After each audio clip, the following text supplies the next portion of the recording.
So in this session, I'll be discussing the different testing methods that is adopted in an automated environment.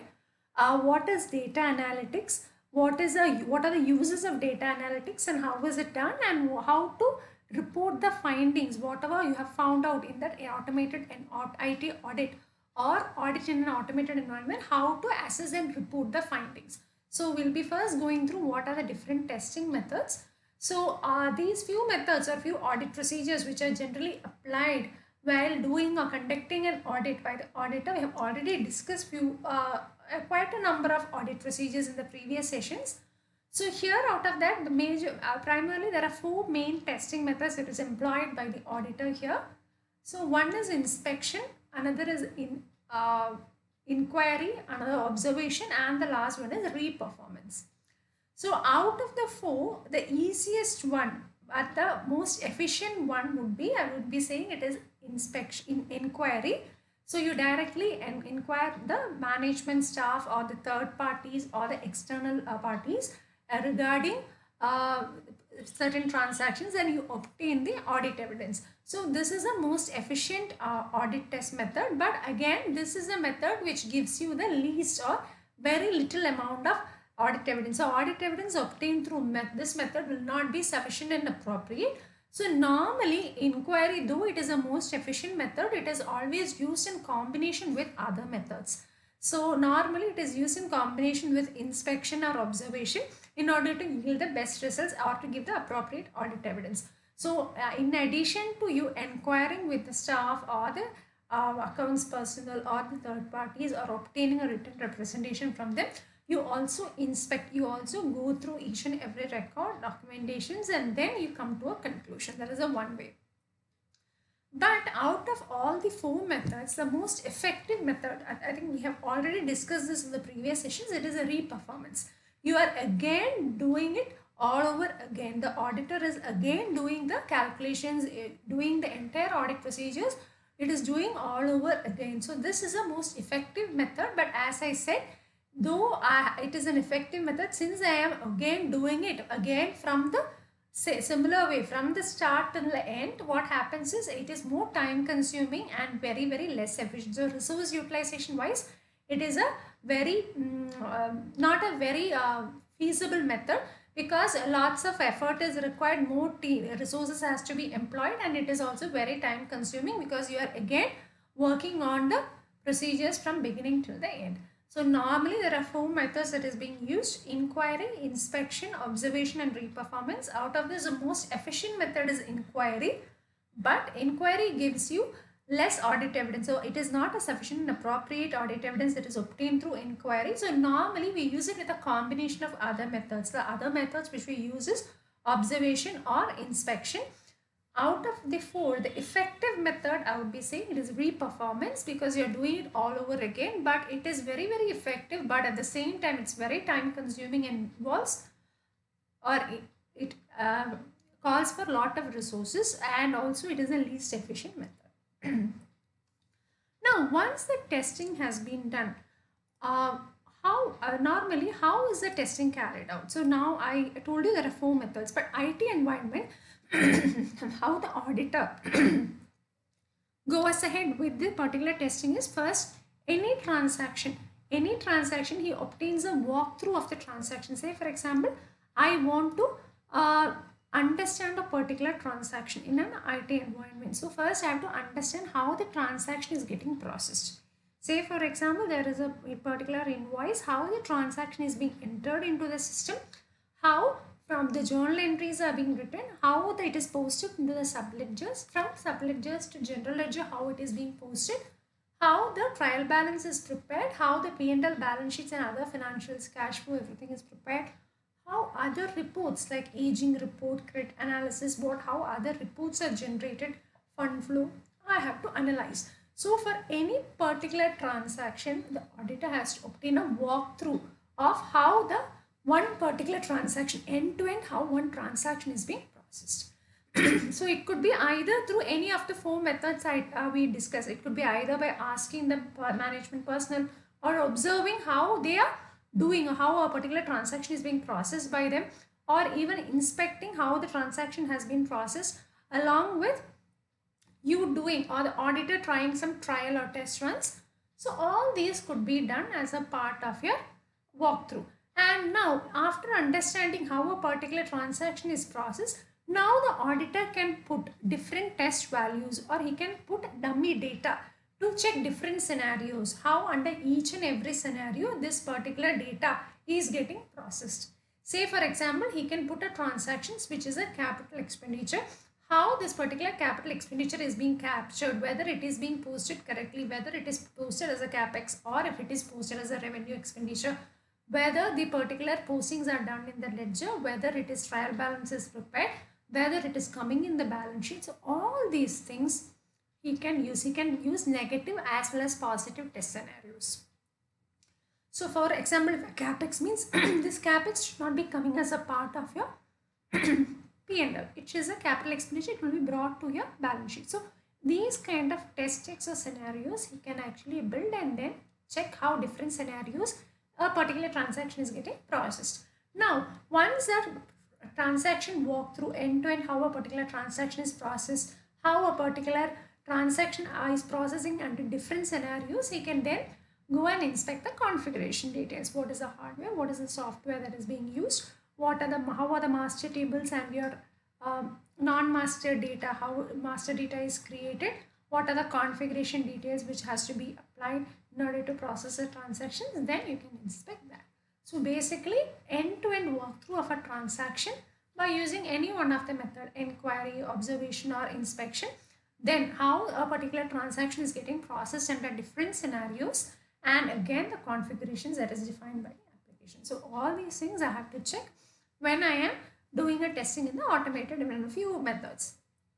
Now, why I am doing or why such huge importance is given to these controls in an automated environment? So the first reason is because of compliance aspect. All the companies, as per Companies Act, as per IT Act, they have to be stringent internal financial controls.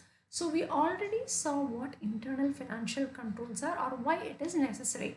So as I think in the control environment, the chapter, internal control chapter, we have already covered what are internal financial control. So this is basically or any policy or procedure that is adopted by the organization. So basic objective of this is what? One is main objective is your financial reporting should be reliable. Reliability of financial reporting, that is the primary objective of internal financial controls. Your reliability of financial reporting. Then I want to prevent or detect any kind of frauds from happening. So this control should be such that it is preventing, detecting, and if sometimes it happens, it should be able to correct. So primary function of any control, as we discussed in the previous section, it is prevent, detect and correct. Now here also it has to prevent or detect any kind of fraud, safeguard the assets. Whichever is asset, you have to safeguard the assets, then compliance to the laws and regulations. And when all this happens, what happens? Your overall effectiveness and efficiency of the operations improves. So basically any process or any policy that is put together in place for ensuring the reliability of financial reporting, there is a primary objective, safeguarding of assets and preventing and detecting of your frauds, and also compliance with applicable laws and regulations. And finally, it should ensure effectiveness and efficiency of operations. So all these together will be included in your internal financial controls. Now, after this internal financial control, as per the compliance or regulatory some regulatory compliance is required to be maintained by any entity. So as per a Companies Act also, we have few sections which enumerate like what are the compliance responsibilities, who is responsible and what is the applicability of such, for whom it is applicable. So we have already discussed section 134 and 143. 134 is a board of directors, that is in their directors report. They have to give about the effectiveness of the internal control, whether internal control is present and how effective the internal controls are, and in with respect to reliability of financial reporting. So that is only for listed companies, but also rule 8 of the company's rules also states that, rule 8.5 company's rules also states that the board of directors, it is applicable for all the companies, they also have to report on the internal financial controls. This is not only for listed companies, this is for all the companies. Now, as per section 143, already we discussed about that. 143.3, that is the responsibility of the auditors. That it is applicable to all the companies. They have to check or give the opinion on how the internal controls are maintained, designed, implemented, and maintained properly, whether it is maintained properly. So they have to comment upon that. So this is as a separate section in the audit report, like whether you have to comment, where you are commenting on the effectiveness of internal control. Similarly, in those companies where an audit committee is being constituted, so not all companies, but certain companies where audit committee is being constituted, in those companies also, as per section 177, they have to report on the internal financial controls. Similarly, in those companies having independent directors, wherever those companies where independent directors are supposed to be appointed, they also have a responsibility of commenting on the internal financial controls as per section 149A. So these are all the compliance aspects. Out of this, already we covered section 134 and 143 as a part of your risk assessment and control, I guess, and we have already defined in detail what has to be reported. In addition to that, we have seen the duty with respect to the audit committee, independent directors, and the board of directors for all the companies here. Now, the next is how the particular, what is a framework or how this will be implemented. Now, normally any particular risk assessment framework, the first point of analysis is first they have to come up with a risk assessment. What is the total risk involved? First, analyze the risk. What are the significant risks? What are the accounting disclosures that has to be given by the particular company? What are the numerical as well as non-numerical, quantitative and qualitative considerations? And also, what are the assertions that has to be covered? Say, for example, your accuracy, completeness, ownership. What are the kind of assertions that has to be covered? And where is there any kind of risk of material misstatement, any kind of material misstatement due to error or due to fraud, and all the systems, any kind of risk arising from the use of IT systems, like say whether there is no proper access defined. Sometimes, say for example, there is a password change. So for example, if there is a password change that has to be done. Now, normally this password change usually happens by a mail. A mail has to be given by the user to the concerned system admin or the IT personnel requesting a password change. Suppose the password is not changed by him regularly and it is locked. But in certain cases or certain entities, this password change happens via a call. He is directly calling the IS personnel and then asking him to change the particular password for that particular system. Now, there is a risk that is arising because any person can actually call from his location, tell the particular MID of the person, respective person, or employee ID of the person and ask for a password change. So there is no clear-cut foolproof mechanism here for a particular password change. So what happens is there is always a risk of any unauthorized person imitating or impersonating as a person whose password has to be changed, and through a call means nobody can detect from who is calling and for what system the password needs to be changed. So this password change happens. Now here the risk is any unauthorized person can change the password because there is no formal mail coming from that particular person's mail ID. So any person can do that. And what is the risk? So what happens is the auditor has to evaluate the risk. What happens if these things happen? What is the risk? Now, once you understand or assess the risk, the next thing is you evaluate impact, evaluates its impact and significance. So what happens is you have to document the understanding of the business process. Document the understanding. It could be either we already covered as flowcharts or narratives. It could be a different way. Understand. Then you construct a risk control matrix. Risk control matrix is what is a risk, what is a control method or procedure that is adopted, and how the particular control is being performed. So a risk control matrix has to be designed. There is a second step under understand and evaluate. There is a risk control matrix. Then what happens? Whether there is proper control, end-to-end control being performed, and there is proper segregation of duties. Analyze whether there is proper segregation of duties. And again, when I'm telling controls, it includes both your general as well as application controls. As a whole, whether control is there, and specific to that particular application also control is there. Now, any person who can, a general control will be, there will be a full-time surveillance system to see who is actually requesting for a password change, and again, from where or from which number the call is coming, so that they can track from where which person has called for that particular time. There is a general control. Now, application specific control is here, this has to be given via a mail. The request has to be sent via a mail. So there is a risk of unauthorized person requesting for a password change. Now, what is the control? Control has to be like, if any password change needs to be implemented, it should come from the authorized, that is mail ID, that is given to a particular employee, stating his employee ID and the need for the password change, and few other details indicating that he is the authenticated user. So this is a risk and the control. So first you assess the risk.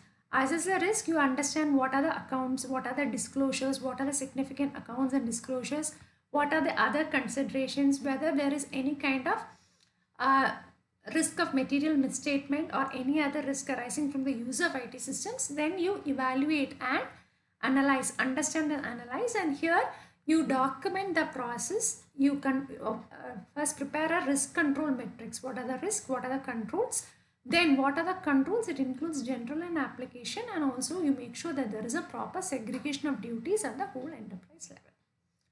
Now, after analyzing them, what I have to check?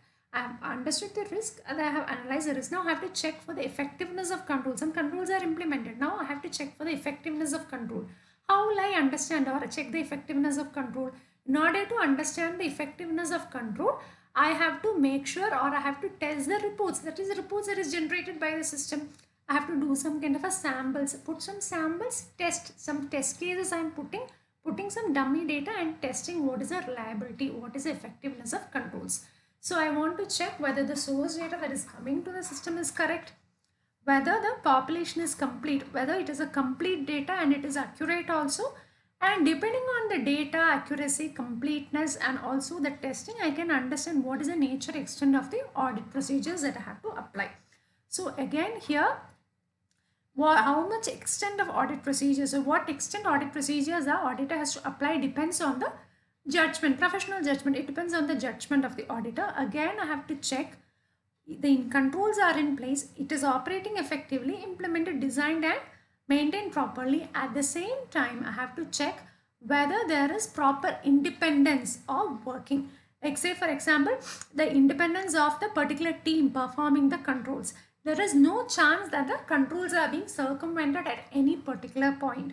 The controls are operating effectively, and the persons who are responsible for making the controls work effectively are not misusing their power or abusing their responsibilities. No kind of circumvention of controls is there. It is effectively operating and contributing to mitigating the risk or preventing the risk from happening or materializing. So this will be done. I have to check, and finally what I assessed, I evaluated, and then I check for the operating effectiveness, and finally I have to report.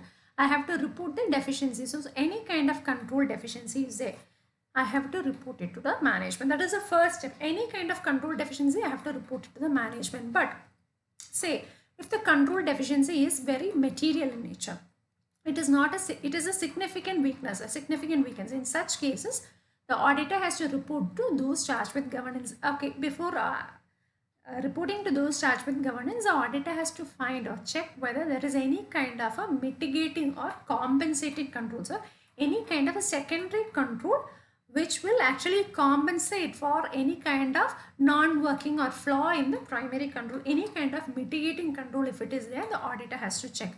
So once this checking has been done, if it is a material weakness and it is contributing to some kind of security issues or some kind of risk of material misstatement in the financials, your reporting process is not reliable, then the auditor has to communicate the same to those charged with governance, and finally it will affect the report. It must be kind of a modified report. If there is no such kind of a control deficiency, then he can just document the whole audit procedures and finally give the report, which will be an unmodified report. So this is a normal, and whenever he is giving a intimation to the management or to those charged with governance regarding the control weaknesses, it is either given through a management letter or through a internal control memo. So either through an internal control memo or through a particular management letter, he can communicate the material weaknesses in the controls to the management of those judgment governance. So this is the entire framework.